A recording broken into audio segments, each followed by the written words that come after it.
agree. The Eagles' 53 plays in the first half Monday night against Washington were the most by an NFL team in 15 years. Philly averaged a play every 23 seconds of possession before slowing things down after halftime. Chip Kelly, though, still wasn't satisfied with the pace of his offense. No, I felt like it was slow, to be honest with you. And we had to do, I'm not being joking.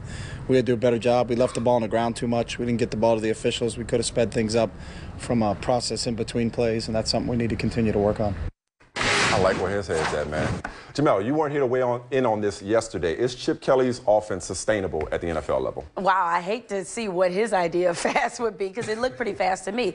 Hey, count me among those who were impressed and entertained by the offense that I saw. Now, as far as it being sustainable, I think the question is still open. I mean, there's some great things about this offense. I think that it can wear down a team mentally. I mean, you saw a lot of guys tired mentally and physically, I should say. It allows their best players, their speediest players to get in space. Correct. Which any coach would love.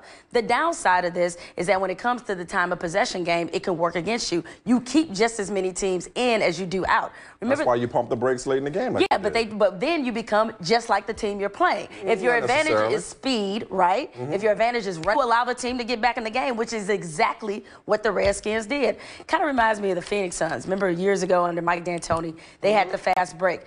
It was great to watch. 8 seconds or the less. problem is the other team, not only their defense, the other team always stayed in the game, always come out a comeback. Interesting analogy, but you're wrong nonetheless, because like think about the Patriots who averaged a play, I believe, every 24 seconds or so last year. You know why the Patriots were successful? Same reason why the Eagles will continue to be successful. Players. I said this yesterday, you were off, maybe you weren't watching, so I'll say it again for your benefit. Chip Kelly has the Billies and Joes to make his X's and O's look really brilliant.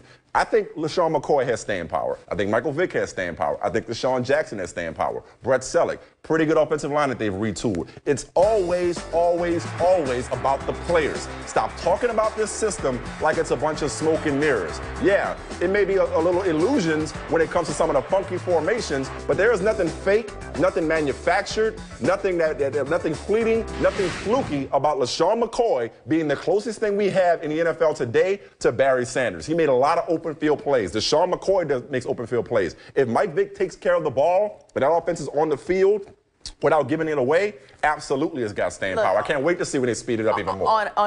If we're talking about fads, on a scale of 1 to Wildcat, no, I don't consider it like the Wildcat, but I do think that there's elements of this that have to be tweaked. You mentioned the Patriots.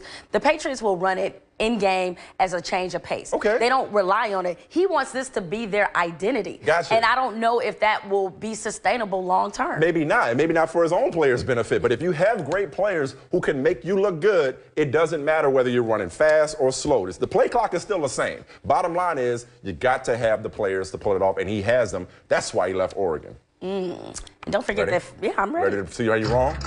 Are you ready to see how I'm right? You were off yesterday, so no surprise that you're off your game today.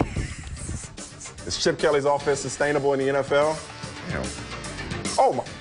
The numbers say no, especially for LaShawn McCoy. When the numbers start to editorialize, and something's wrong here, LaShawn McCoy carried the ball 31 times in week 1. That puts him on pace for 496 carries, which would be 80 more than any player in NFL history has ever had in a single season.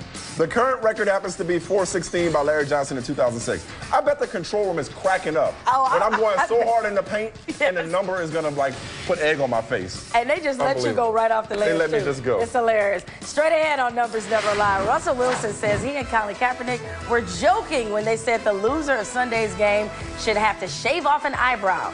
I'll tell you why that bet needs to be for serious. Also, Ndamukong Suh's illegal block cost a teammate a touchdown, though it didn't cost the Lions a win. The play cost Suh some dough, but should the Lions make sure he pays up even more? What would Coach Herm Edwards do? What would Herm do? Can we get bracelets that say what would Herm do? We'll ask him next. First, let's talk about a number you can't debate. The Eagles ran more plays in the first half on Monday night, 53, than they ran in their entire previous Monday Night Football game. Numbers never lie, except when I'm wrong.